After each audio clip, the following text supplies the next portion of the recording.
আসসালামু আলাইকুম রহমতুল্লাহ। গত ক্লাসে আমরা ডেটা টাইপ নিয়ে বিস্তারিত আলোচনা করেছি। আজকে আমরা ভেরিয়েবল নিয়ে কথা বলবো। আপনারা যখন অঙ্ক করেছেন তখন আপনারা ভেরিয়েবল জিনিসটা ব্যবহার করেছেন, একটা আননোন ভ্যালু, যেখানে এটা একটা লেটার দিয়ে নামকরণ করা হয়, যেমন এক্স ওয়াই জেড। ওখানে আর কি আপনারা বিভিন্ন ভ্যালু রেখেছেন বা বিভিন্ন অঙ্ক করে আর কি ওই ভ্যালুর মান বের করেছেন। তো এই ভেরিয়েবলের কনসেপ্টটা প্রোগ্রামিংও অনেকটা কাছাকাছি। তা এখন দেখি ভেরিয়েবল জিনিসটা কি। ভেরিয়েবল মূলত একটা নাম যেখানে আমরা ডেটা রাখি। তো আমি যা বলছি তাই কিন্তু এখানে লেখা আছে। তো এই কোডটা একটু দেখেন আর কি। আগে আমরা কি করতাম, প্রিন্টের মধ্যে সরাসরি কিন্তু ডেটা দিতাম। আমি আপনাকে কোড করে দেখাই। আগে আমরা আপনাদের কি শিখেছিলাম প্রিন্ট ফাংশন শেখানোর সময়, এটা একটু দেখি। আচ্ছা, এই কোডটাই এই কোডটাই রান করে দেখাই। আচ্ছা, এখানে দেখেন এই যে ডেটাটা, স্ট্রিং ডেটাটা আমরা কি করছি, প্রিন্ট ফাংশনে আমরা সরাসরি কিন্তু দিয়েছি। ডেটাটা আমরা ডিরেক্ট ইউজ করেছি। কিন্তু আমাদের কিন্তু ডেটাটা মাঝে মাঝে বিভিন্ন একটা নির্দিষ্ট জায়গায় রেখে তারপর কাজ করার লাগে। মাঝে মাঝে না, প্রায় সব সময় আর কি এই কাজটা করার লাগে। তো এই জন্য আমাদের ভেরিয়েবলে কনসেপ্টটা জানা জরুরি। আমরা এখন এক কাজ করব, সেটা হলো এই যে ডেটাটা, এটা আমরা ভেরিয়েবলে রাখবো, রেখে ওই ভেরিয়েবলে ডাটাটা আউটপুটে কিভাবে দেখাইতে হয় সেটা আমরা দেখব। ঠিক আছে, তাহলে আমরা কাজটা করি আর কি। হ্যাঁ, তাহলে আমি একটা ভেরিয়েবলের নাম নিই এ। যে কোনো নাম দিতে পারেন, একটু পরে ভেরিয়েবলের নামকরণের নিয়মটাও আমরা দেখাবো। তারপর আপনি এখানে কি করলেন, এই ইকুয়াল টু আপনি যে ডেটাটা রাখবেন সেটা আর কি রাখলেন আর কি। আচ্ছা, এরপর আপনি যেটা করলেন সেটা হলো প্রিন্ট এ। আগে কি করতাম, প্রিন্টের ভিতর সরাসরি ডেটা দিতাম, এখন আমরা ওই ভেরিয়েবলের নামটা আমি প্রিন্টের ভিতর দিয়ে দিয়েছি। এখন তো ভাবতে পারেন যে সেমিকোলন দিলাম না কেন, এটা ভেরিয়েবল, এটা কোনো স্ট্রিং না, এই কারণে এখানে সেমিকোলন দেওয়ার প্রয়োজন নাই। এখানে আমি যদি ওই ভেরিয়েবলের নামটা যদি দিয়ে দিই, প্রিন্ট ফাংশন বুঝতে পারে যে আসলে আমি এখানে এই যে একটা ভেরিয়েবল দিয়েছি। আচ্ছা, এটা আমি রান করে দেখাই। দেখেছেন আউটপুট কিন্তু এসেছে, হ্যালো ওয়ার্ল্ড, এই আউটপুটটা এসেছে। এন্ড জিনিসটা কিভাবে কাজ করে এটা আমি একটু দেখি। এটা তো প্রকৃতপক্ষে ভেরিয়েবলটা হলো, যারা সিএস ব্যাকগ্রাউন্ড তাদের জন্য একটু ডিটেলসে বলি। প্রকৃতপক্ষে ভেরিয়েবল হলো, এটা হলো গিয়া মেমোরি লোকেশন একটা রেফারেন্স। আর এই যে এ ইকুয়াল টু হ্যালো ওয়ার্ল্ড, এটা যে আমি লিখলাম, তো এখানে আসলে কি করছে, যে হ্যালো ওয়ার্ল্ড ডেটাটা, এই ডেটাটা কি করছে, এ নামে একটা ভেরিয়েবলে কি করছে, অ্যাসাইন করছে। যে এটা আসলে কি আর কি, এই ভেরিয়েবলটা হলো র্যামের মধ্যে মেমোরি স্পেস থাকে না, কারণ প্রোগ্রামটা রান হয় কোথায়, র্যামেই। তো তো ওই র্যামে আর কি কিছু সংখ্যক জায়গা আর কি অ্যালোকেট করে দেওয়া হয়েছে। ওর তো একটা অ্যাড্রেস থাকে, কারণ অ্যাড্রেস তো আমাদের পক্ষে জানা সম্ভব না। তো আমরা কি করছি, যখন এই ভেরিয়েবলের নামটা দিয়েছি আর কি, তখন এই যে ভেরিয়েবল এ, যে ভেরিয়েবল এই নামটা কি করেছে, এটা আসলে একটা মেমোরি লোকেশনের একটা নির্দিষ্ট স্পেসকে রেফার করেছে। তো এই যে ইকুয়াল টু হ্যালো ওয়ার্ল্ড, এটা আমি লিখেছি। তো হ্যালো ওয়ার্ল্ড যেটা আর কি ডেটাটা, এটা কি করছে, ওই যে এ যেখানে পয়েন্ট করে আছে ওইখানে, ওই যে স্পেসটা পয়েন্ট করে আছে না, ওইখানে হ্যালো ওয়ার্ল্ড ডাটাটা রেখে দিয়েছে আর কি। এটাই কিন্তু মূল কনসেপ্টটা। আচ্ছা, তারপর আমি যখন প্রিন্ট এ লিখছি, সে আসলে করছে এটা কি। প্রিন্ট এ যখন আমি রান করছি, তখন আগে সে এটা দেখছে, এটা কি, সে আর কি স্ক্যান করছে উপরে। আগের লাইনগুলোতে তো তার মনে আছে সে, কারণ পাইথনে ইন্টারপ্রেটারটা প্রোগ্রাম রান হয় কিভাবে, এটা কিন্তু এক লাইন করে করে রান হয়। তো প্রথমে কি করছে, এই লাইনটা দেখছে, তার তো প্রোগ্রামের মাথায় ঢুকে গেছে যে এ নামে একটা ভেরিয়েবল তো আছেই। তারপর যখন প্রিন্ট এ পাইছে, তখন সে বুঝতে পারছে, প্রিন্ট ফাংশন বুঝতে পারছে, না এই যে আমি একটা ভেরিয়েবল পাইছি এ, এটার ডেটা আমাকে আউটপুটে দেখা যাবে। তখন সে কি করবে, এই যে এ, তখন সে ওই এ ভেরিয়েবল যেখানে পয়েন্ট করেছে র্যামে, ওইখানে চলে যাবে, ওটার ওই লোকেশনের যে স্পেসটা, ওখানে সে ঢুকবে আর কি। ঢুকে দেখবে যে এই হ্যালো ওয়ার্ল্ড এই ডেটাটা আছে। তখন এটা ওই হ্যালো ওয়ার্ল্ড দ্বারা এইটুকু রিপ্লেস করে দিবে, তারপর ওটা প্রিন্ট করে দেখাবে আর কি। তো এইভাবে আর কি মূলত ভেরিয়েবলের কনসেপ্টটা কাজ করে আর কি। এখন ভেরিয়েবলে কিছু স্ট্রিং ডাটাই রাখা যায়, ইন্টিজারও রাখা যায়, ফ্লোটও রাখা যায়, এমনকি বুলিয়ানও রাখা যায়। আমি এখন এক কাজ করি, বি ইকুয়াল টু, আমি ধরেন দিলাম 345, সি ইকুয়াল টু মাইনাস,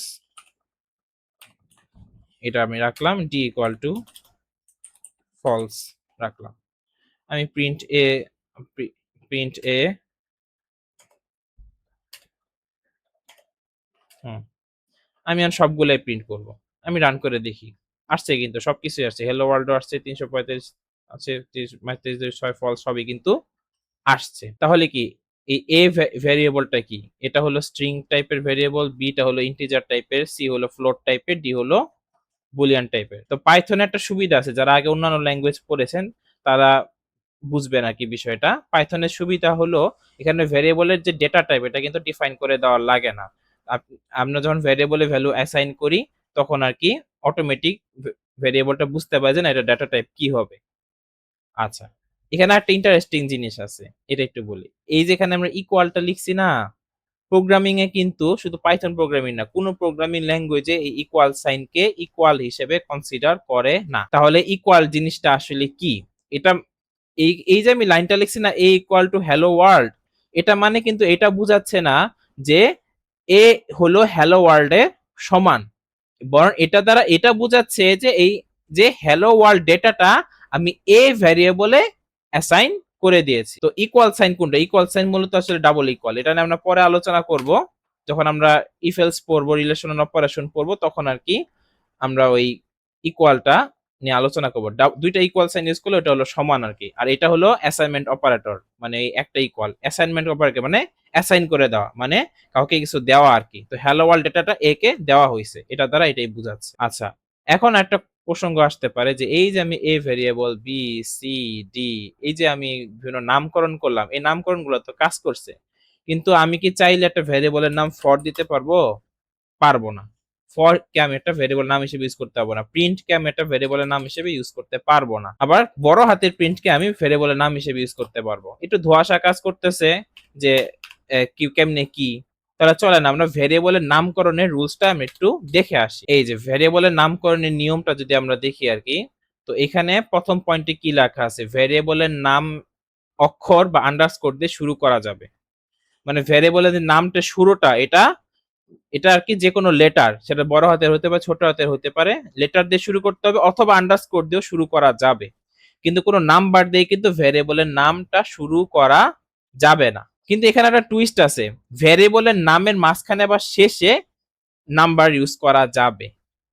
আমি এখন তো এই যে এখানে একটা এক্সাম্পল দেওয়া আছে, যে এটা ভ্যালিড ভ্যারিয়েবলের নাম, এটাও কিন্তু ভ্যালিড ভ্যারিয়েবলের নাম, এই যে এটাও কিন্তু ভ্যালিড ভ্যারিয়েবলের নাম, কারণ কি সামনে আন্ডারস্কোর আছে সমস্যা নাই, কিন্তু লাস্টে যে টুটা এটা কিন্তু শুরুতে নাই, কিন্তু শেষের দিকে আছে, সো এটা ভ্যালিড। এটাও কিন্তু ভ্যালিড ভ্যারিয়েবলের নাম, কারণ নাম্বারটা যেটা এটা মাঝখানে আছে আর কি। আচ্ছা, ওকে, তাহলে আমি একটু দেখাই। এখন আমি যদি লিখি ফোর রকি, এটা কিন্তু ভ্যালিড ভ্যারিয়েবলের নাম না, এরর আসবে, এই যে এরর দেখাচ্ছে, কিন্তু এটা ভ্যালিড ভ্যারিয়েবলের নাম না। বাট আমি যদি লিখি রকি ফোর, এটা কিন্তু ভ্যালিড ভ্যারিয়েবলের নাম। এই যে প্রোগ্রামে এরও কোনো এরর শো করতেছে না, এটা ভ্যালিড একটা ভ্যারিয়েবলের নাম। এখন আর কি আরেকটা জিনিস দেখি, যে পাইথন কিন্তু কেস সেনসিটিভ ল্যাঙ্গুয়েজ, অর্থাৎ বড় হাতের ও ছোট হাতের মধ্যে পার্থক্য আছে। শুধু পাইথন কেন, যে কোনো প্রোগ্রামিং ল্যাঙ্গুয়েজে কেস সেনসিটিভ। এখন আপনি ধরেন একটা ভ্যারিয়েবলের নাম যে আপনি লিখলেন, ধরেন একটা ভ্যারিয়েবলের নাম দিলেন বাবুল, কথার কথা, ওই বাবুল নামটা কিন্তু বিভিন্ন ভাবে দিতে পারেন। এই যে যেমন আমি যদি ছোট হাতের বাবুল লিখি, এটা একটা ধরেন ভ্যারিয়েবল।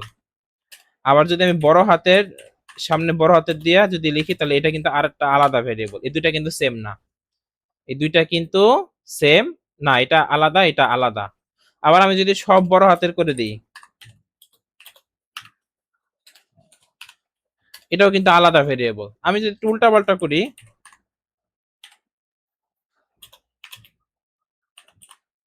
এটাও কিন্তু আলাদা ভেরিয়েবল, নট সেম। আবার আমি যদি এটা লিখি, এক্ষেত্রে দেখেন যে এটা আর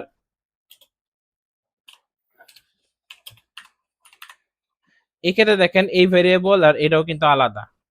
তাহলে কি এক বাবুল দিয়ে কিন্তু কতগুলো কম্বিনেশন আসতেছে, মানে কোনোটাই কিন্তু সেম না, জাস্ট খালি বড় হাতে ছোট, মানে একটা অক্ষরে বড় হাতে ছোট হাতে হওয়ার জন্য সবকিছু আলাদা হয়ে যাচ্ছে। তো এটা হলো কেস সেনসিটিভের কাহিনী। আচ্ছা, এখন আর কি পরের পয়েন্টে যাই। এই যে এখানে একটা কথা আমরা বলছিলাম যে ভেরিয়েবলের নাম হিসেবে রিজার্ভ কিওয়ার্ড ব্যবহার করা যাবে না। প্রথমে যে এক্সাম্পল দেখেছিলাম না, যে বললাম ফর প্রিন্ট, তা এটাকে ভেরিয়েবল নাম হিসেবে ইউজ করতে পারবো কিনা? করতে পারবো না, কারণ এগুলো হলো রিজার্ভ কিওয়ার্ড। এখন কিওয়ার্ড জিনিসটা আসলে কি? কিছু কিছু ওয়ার্ড আছে আর কি প্রোগ্রামিং এ, পাইথন প্রোগ্রামিং এ, যেগুলো নির্দিষ্ট কোনো কাজ করে। যেমন ফর ফর লুপের জন্য ইউজ করা হয়, তারপর প্রিন্ট প্রিন্ট ফাংশনের জন্য ইউজ করা হয়, তারপর হোয়াইল এটা হোয়াইল লুপের জন্য, তারপর ইফ কন্ডিশনাল অপারেশনের জন্য। মানে এক এক শব্দ এক এক কাজ করে, যে সকল শব্দগুলো একটা নির্দিষ্ট কাজ করে, ঠিক ওই শব্দগুলা কিন্তু ভেরিয়েবলের নাম হিসেবে কখনোই আপনি ইউজ করতে পারবেন না। কিন্তু একটু ঘুরায় পেঁচা আবার ওগুলো ইউজ করতে হবে না, আমি আপনাকে দেখাই, কারণ পাইথন কেস সেন্সিটিভ। আপনি ইফ কে ভেরিয়েবলের নাম হিসেবে ইউজ করতে পারবেন না, কিন্তু আপনি এটাকে ভেরিয়েবলের নাম হিসেবে ইউজ করতে পারবেন। আচ্ছা, তারপর আমি আমি এটা রান করে দেখাই আর কি, এরর আসে কিনা, লাস্টে জিরো আসবে আর কি। এরর কিন্তু আসে না, প্রোগ্রাম কিন্তু সাকসেসফুলি রান হয়েছে, এই যে লাস্টে জিরো কিন্তু আসছে। আবার আপনি কিন্তু ফর কে লুপ ভেরিয়েবল হিসেবে ইউজ করতে পারবেন না, আমি আপনাকে দেখাই। এটা কিন্তু এরর আসতেছে, হবে না। কিন্তু আপনি এই যে এটাকেও ভেরিয়েবল নাম হিসেবে ইউজ করতে পারবেন, আবার এটাকেও ভেরিয়েবলের নাম হিসেবে ইউজ করতে পারবেন। আবার এটা যদি ছোট হাতে করে দেন, মাঝখানে যে কোনো একটা যদি আপনি বড় হাতে করে দেন, এটাকে আপনি ভেরিয়েবলের নাম হিসেবে ইউজ করতে পারবেন, কারণ এই ফর ওই ফর আলাদা।